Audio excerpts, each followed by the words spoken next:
Greetings, welcome back to my channel. I'm Stasiabliss.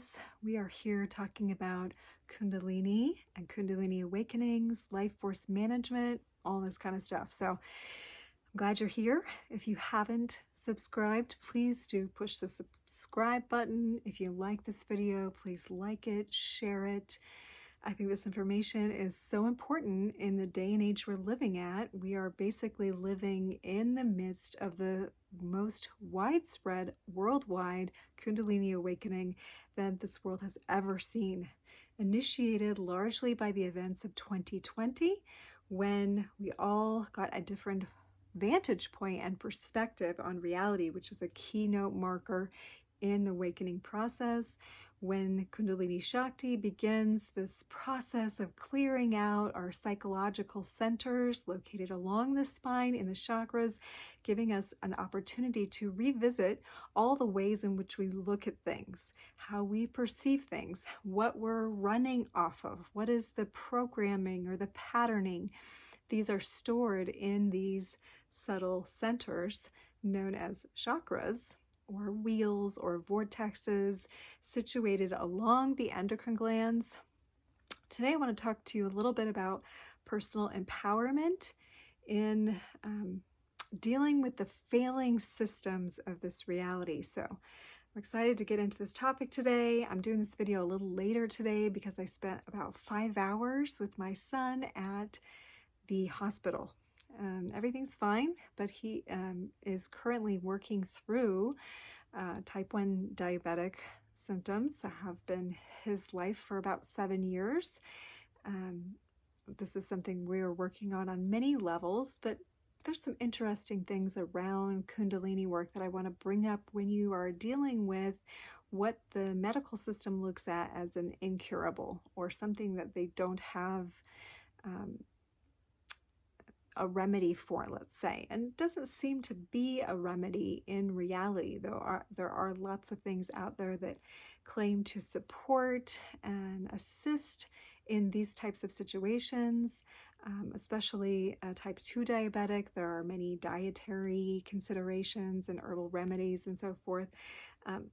Me being his mom, over the past 7 years, we've tried all kinds of moderations to diet and herbal remedies and emotion code stuff and gemstone therapy and yogic techniques and mantra, and he is actually doing really, really well. In fact, today the doctors said to me, wow, the dose he's taking for his age, he should really be like taking so much more insulin. How is he not taking more? What is he doing? And I said, well, he's doing a lot of other natural therapies to support him. And normally I'm not really met with a great reception when I mention these things in the medical realm, but there was some interest from our provider. And so I felt myself having a little space time to converse in regards to these matters.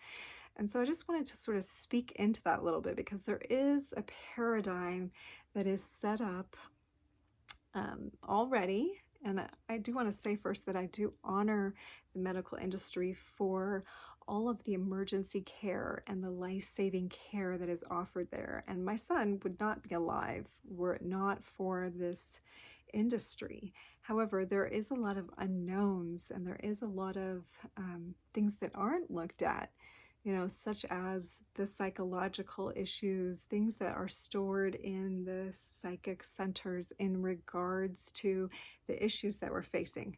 Most things are only approached in the medical industry from just the physical standpoint, right? Just the physical body and the physical systems.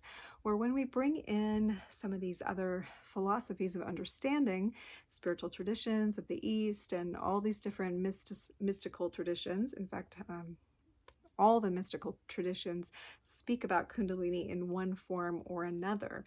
Whether they talk about it in that term or they use a different terminology, like we've said many times in many videos, be it owned, be it chi, prana, life force, the Tao, so many different ways of speaking of it.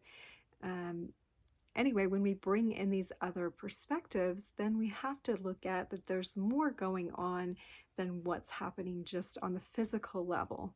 So I got into an interesting conversation today about whether or not his particular condition was an autoimmune or not. And of course, I'm not a medical practitioner. I'm only speaking from the place that I'm educated in, which is yoga and meditation, as a spiritual consultant, as a life force management specialist. That is where I'm coming in, as a mystic, as one who works with life force, as a shaman, as a minister, right? So from this standpoint, I'm looking at the spiritual cause of dis-ease also, and looking at how many factors are present. And with my son, we've dealt with a lot of physical stuff. We've worked on a lot of physical layers, right? And we've gotten into a lot of emotional layers, emotion code and body code and yoga nidra, and a lot of these layers getting into the subconscious mind. There's a bunch of spiritual issues that are going on there as well. But I had the opportunity to sort of bring some of this stuff up into that space and suggest that, hey, from a natural health and a spiritual perspective, we look at these ailments in a different light. And so her question back to me was like what things are you dealing with? And so I think it's important to mention that when we are dealing with other paradigms, be it the medical paradigm or the educational paradigm or the governmental paradigm and whatnot, that there is some cracking in the structure. And we do want to be like gentle and sensitive to how much, questioning and information that we're bringing in, noting, like we still want to be a respecter of persons as far as these people are holding a specific amount of knowledge and information. But, like she said, her only way of, dealing with this issue is insulin, right? This is the only way that this particular paradigm has to deal with this, right? This is the only known thing. And so to understand and respect that and work with that, right, to the extent that we can until we are able to work, other things out, right? So one thing that my son is working on and I'm working on with him is third chakra stuff. Third chakra is intimately connected to the pancreas and is a personal empowerment center. It does have to do with how confident and how much self-worth we feel in our body. It is a spiritual initiation to move through the third chakra and to strengthen and empower oneself there. It is one of the journeys, right? Each chakra has its own initiations and its own journeys. And so the pancreas has a lot to do with that third chakra. And the more I've been studying and working on that, the more that I'm, looking at how else we can work the third chakra to understand what's going on there. But we had an interesting sort of breakthrough today that I wanted to share. And maybe this will help some of you on something you're struggling with. But she was wanting to do blood tests. And so I was inquiring, she asked if there was any family members that wanted to take the specific test to see if they had a vulnerability to type 1. And I was inquiring about that. And she said there was actually a very specific thing they were looking for, an antibody or that was makes one more vulnerable and like pretty much sure that you're going to have this condition. And so I was questioning, how do you know this? And she was speaking back to me like, well, we know that this is an autoimmune disorder. And however, like when he was first diagnosed by the medical practitioners 7 years ago, they weren't unable to say what they thought was, the reason behind this particular form of diabetes. And they had said autoimmune was one possibility, genetics was another possibility, but it really wasn't known for sure. Where today she presented me with a very much like, no, we do know that it is this, but he had never been tested for this particular antibody.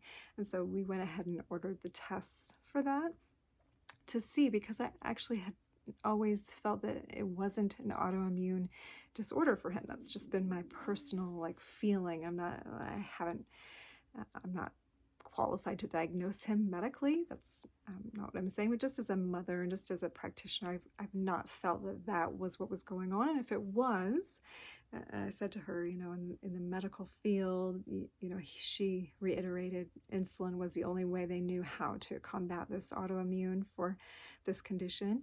And I brought in the perspective, but in the natural health medicine, we look at psychological issues that may contribute to this need to attack the self.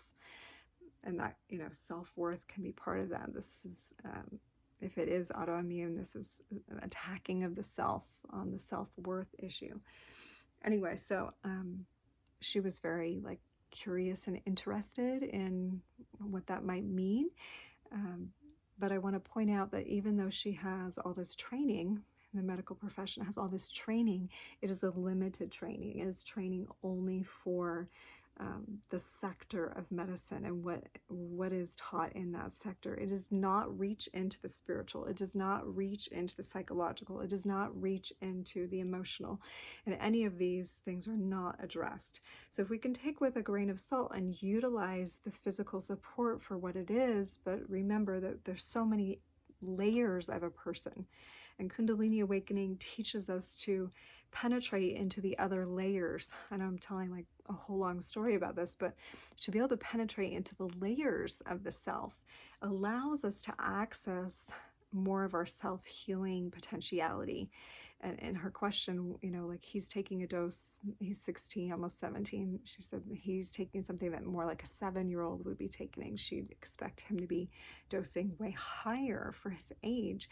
And the only, answer I had to that is all these other things we've been doing to support him, to support his body in coming back into balance and recalibrating and understanding what this particular life lesson was. If I look at things like his astrology and his runes and his runic astrology and see that part of his mission here is to overcome health concerns and to be a teacher of these things, and knowing his lineage, his actual heritage, being in the Indian tradition, and that he actually has yogis in his lineage as well that are part of his spiritual awakening journey. And so of course part of this is a genetic overcoming. This is genetic in my mother's family, this particular ailment, and knowing that not only have I come to break ancestral karma and clear up those things, but also that's part of what our children's job, right, is to break ancestral karma. So knowing all of these things, and I'm conversing with this different paradigm, I actually felt this beautiful bridge happening. And I attribute some of this to this Libra eclipse energy that I'm working with and we're working with, is to be able to be a diplomat, making the bridge, communicating diplomacy from one reality to another, the Libra scales, right? The balancing out, and to be able to communicate this and feel this, connection going on, and knowing that that's part of how we build the new world, is we're building bridges. We're not just crushing structures, we're bridging realities, right? And we're beginning to expose this old reality to some of the new reality models by ourselves standing in those truths and ourselves standing in what we know to be. And I have to say, just to juxtapose myself now from when, he first was diagnosed, and this 7-year cycle that we've been in, and how abrupt that was to myself, and how confronting that was to my spiritual knowledge, and how could my son have this when I do all this healing work and we do all this spiritual work, and then it's coming to realize how this is part of our journey together in this healing, and how this has caused us to really look at bridging realities and being able to merge and honor all systems and do the shadow work and bring in the ancestral trauma and work through that. And to this day now, where I used to feel uncomfortable speaking to the medical professionals, and they would really make me feel small, or they would really make me feel like they knew more. And now we came to this place where today this bridge was occurring, and we were having an adult conversation of mutual honoring and respect and curiosity and sharing. And it was a very enlightening place to be. So I share that with you, hoping you can get a little glimpse into what is possible as we walk these steps toward a collective ascension, a collective enlightenment, a collective Kundalini experience where we walk the path together. We show, what we've learned, we embody it, we share the things that we're going through, and we actually change the system that way. The system will change as we make changes, and we don't just rely on the old paradigm, but we rely on our dharma, which is also part of the third chakra, is moving from karmic to dharmic living. And I think this has been a long enough video for today, but I hope you found some insights in that story. I know at some point my son will overcome, and there will be great rejoicing.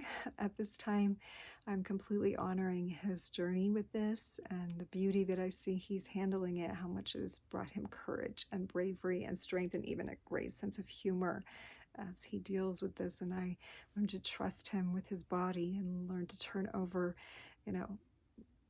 himself to himself as a mother, which we sometimes have a hard time doing. See this young man grow into the truth of who he is, which is, part of our own karma as parents, right? Is to allow our kids to surpass us in their wisdom. So anyway, that's a heart share today, and I love you all. Thank you for being here. Hope there was a little medicine in that for you today, and thank you for joining me. I'll see you tomorrow. Namaste, and I love you.